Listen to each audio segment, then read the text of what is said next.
Halo guys, perkenalkan nama saya Veronica Anita Sari Laia, mahasiswa profesi nars dari Universitas Sari Mutiara Indonesia. Nah, di sini saya akan menjelaskan beberapa tentang ICU dan seisinya. Oke, yang pertama saya akan menjelaskan apa itu ICU. Nah, ICU itu atau Intensive Care Unit adalah ruang rawat inap yang ada di rumah sakit yang dimana dengan staf dan perlengkapan khusus yang ditunjukkan untuk mengelola beberapa pasien yang mengalami penyakit, trauma, atau komplikasi yang mengancam jiwa. Nah, di situ yang diakibatkan oleh kegagalan disfungsi atau disfungsi satu organ ataupun lebih yang disebabkan oleh penyakit, bencana, atau komplikasi yang masih ada harapan hidupnya. Nah, begitu kira-kira pengertian dari ICU ya teman-teman. Nah, yang kedua, apa sih indikasi pasien yang bisa masuk ICU itu? Nah, indikasi pasien yang bisa masuk ICU itu yaitu pasien-pasien yang mengalami sakit berat dan dalam keadaan yang gimana ya, yang tidak stabil, yang memerlukan terapi intensif seperti bantuan-bantuan ventilator, pemberian obat vasoaktif melalui infus secara terus-menerus. Nah, salah satunya seperti yang saya sebutkan tadi, ventilator itu tidak akan didapatkan di ruangan manapun selain di ICU. Nah, itu salah satunya. Jadinya pasien bisa masuk ICU itu karena dia memerlukan bantuan ventilator. Nah, salah satunya itu yang bisa masuk itu pasien yang memerlukan bantuan pemantauan intensif atau non-invasif sehingga komplikasi berat dapat dihindari atau dikurangi. Contohnya nih, pasien pasca bedah yang besar dan luas gitu. Jadi pasiennya dengan penyakit jantung, paru, ginjal dan lainnya, sehingga si pasien tersebut dapat mendapatkan perawatan yang lebih intensif sehingga mendapatkan perawatan yang lebih bagus seperti itu. Nah, yang ketiga teman-teman, saya akan menjelaskan tentang alat apa aja sih yang ada di ICU itu dan cara kerjanya gimana. Nah, salah satu alat yang ada di ICU itu yang pertama, itu yang paling ada di ICU, monitor. Nah, monitor gunanya apa sih? Nah, monitor gunanya itu untuk menampilkan grafis tentang kinerja organ tubuh si pasien. Misalnya nih, detak jantungnya berapa, kadar oksigennya berapa, atau tekanan darahnya berapa, terus apa lagi ya, suhunya berapa. Nah, di monitor itu bisa kita nampak semua tanda-tanda vitalnya si pasien.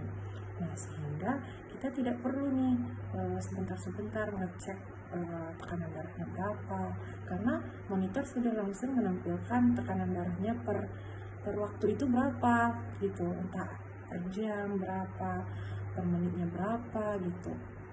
Nah, yang kedua itu ventilator. Ventilator itu adalah alat yang tidak akan pernah ditemukan di ruangan manapun. Seperti yang saya katakan tadi sebelumnya, ventilator itu hanya ada di ruangan ICU. Karena ventilator itu digunakan untuk pasien-pasien yang memerlukan tindakan intensif dan perawatan intensif. Nah, yang terakhir teman-teman, saya akan menjelaskan tentang apa sih itu CVC. Nah, sebelumnya CVC itu kepanjangannya Central Venous Catheter. Nah, Central Venous Catheter itu mempunyai pengertian sendiri, di mana CVC adalah kateter yang ditempatkan ke dalam vena besar si pasien, yaitu melalui 3 jalur. Nah, boleh dipakai yang mana saja, bisa melalui vena jugularis, vena subclavia, dan vena femoralis atau dari selangkangan. Nah, CVC ini juga digunakan untuk memberikan obat atau cairan kepada pasien, di mana obat-obat tertentu yang hanya dapat diberikan melalui CVC ini, itu seperti inotropik dan amiodaron. Nah, apa aja sih indikasi pasien-pasien yang dapat dipasang CVC? Indikasinya itu ada beberapa, di mana yang pertama pasien dengan kondisi shock yang memerlukan cairan dalam jumlah yang besar dan dalam waktu yang singkat. Nah, apalagi sih yang dapat menjadi indikasi pasien pemasangan CPC? Nah, yang kedua, pasien yang mengalami masalah pada akses vena perifernya sehingga tidak memungkinkan lagi untuk dilakukan pemberian cairan melalui akses vena perifer. Nah, mungkin teman-teman juga bertanya, apa sih tujuan dari pemasangan CVC itu? Nah, ada beberapa sih diantaranya. Tujuan pemasangan CVC itu adalah yang pertama itu sebagai pemantauan tekanan vena sentral terkait status cairan si pasien dan oksigenasi tubuhnya. Nah, yang kedua, memberikan cairan dalam jumlah yang banyak dan dalam waktu yang relatif singkat. Jadi kalau melalui vena perifer kan itu bakalan akan memerlukan waktu yang sangat lama. Nah, sedangkan kalau kita menggunakan jalur CVC itu akan menampung cairan lebih banyak, akan memasukkan cairan lebih banyak ke dalam tubuh si pasien. Nah, yang ketiga, untuk memberikan nutrisi via parenteral. Yang keempat, untuk memasukkan obat ke dalam tubuh pasien secara cepat reaksinya. Nah, di sini saya juga akan menjelaskan 5 moment, yaitu yang pertama sebelum kontak dengan pasien, yang kedua sebelum melakukan tindakan aseptik, ketiga setelah kontak dengan pasien, keempat setelah kontak dengan cairan pasien, dan yang terakhir itu setelah kontak dengan lingkungan sekitar pasien. Nah, ada 6 langkah cuci tangan. Yang pertama yaitu